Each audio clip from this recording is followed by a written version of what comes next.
By the time the fourth squad car skidded to a stop, I was halfway through my second plate of bacon.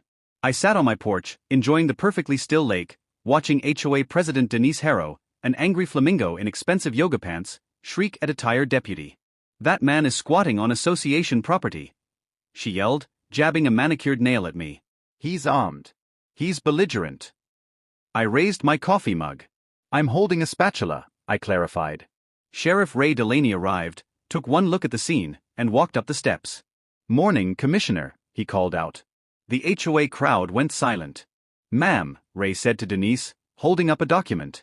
"This cabin is on parcel 001001. All of that belongs to the Mercer County Land Trust, which is to say." I lifted my mug in a little toast. "Me." Ray pointed vaguely outward. "He doesn't just own the lakefront. He owns pretty much the entire county you're standing in." "I'm Owen James Mercer, a software architect who cashed out and instead of buying a yacht, bought my childhood county. By restructuring Mercer County's debt, my land trust took ownership of thousands of acres, including my grandfather's old cabin on Ryn Lake. The Lakeshore Haven developer bought land across the road, signed a simple shoreline access lease with my trust, and vanished. This left the HOA in the hands of Denise Harrow, a recently relocated, weaponized Pinterest board in human form. Within 3 months, she'd banned non-neutral kayaks, issued warnings about unsightly bird feeders, and then she saw my cabin, weathered cedar wood pile, actual personality. She saw an eyesore. She sent a notice: "Your structure is clearly adjacent to our amenities and visible from several homes. As such, you are subject to our rules." I sent her the deed. She countered, claiming the entire lakeshore was effectively part of Lakeshore Haven because it says so in our community vision statement. Then came the bill for $3,800 in back dues and security camera initiatives. I returned it with 3 words: "Return to sender." Denise's final act of desperation was drafting an agenda item: action, authorize legal removal of unauthorized cabin structure. One sunny Saturday, she marched down the hill with the board, demanding I vacate so they could begin remediation and repurposing as a community amenity center. I calmly showed her the deed. She snatched my papers and slapped them into the lake. "He just assaulted me," she shrieked, lying to her audience. Her hand went to her phone. "Hello, yes. "We have a violent squatter on community property. He grabbed me. I think he might be armed." I pulled out my own phone and texted my attorney and Sheriff Ray Delaney. "Denise just lied to 911. Doc cams rolling, coffee's on." My security system, linked to the sheriff's office, had recorded the whole incident. Sheriff Ray Delaney arrived, looking exhausted. "I've already seen the doc camera feed, ma'am," he announced.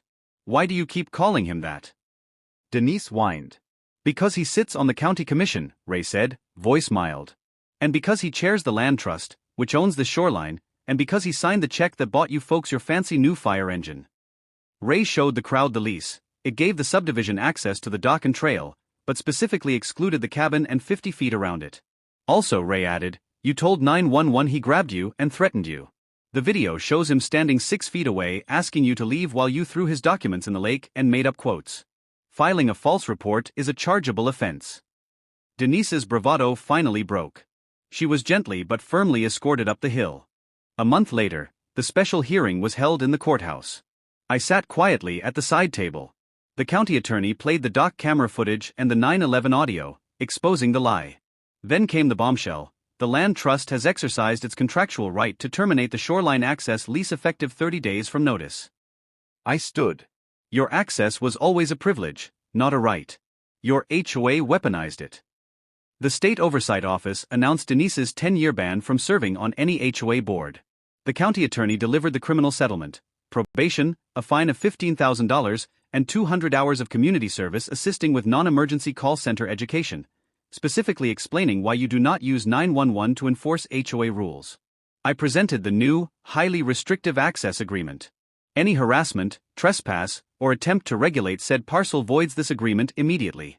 HOA permanently bars Denise Harrow from serving on the board, any committee, or as unofficial advisor. The new interim president looked at the document, then at Denise. "We'll sign," she said. "On one condition, that we never have to hear the phrase community aesthetic again." Denise slumped in her chair, utterly defeated, as her HOA crown dissolved.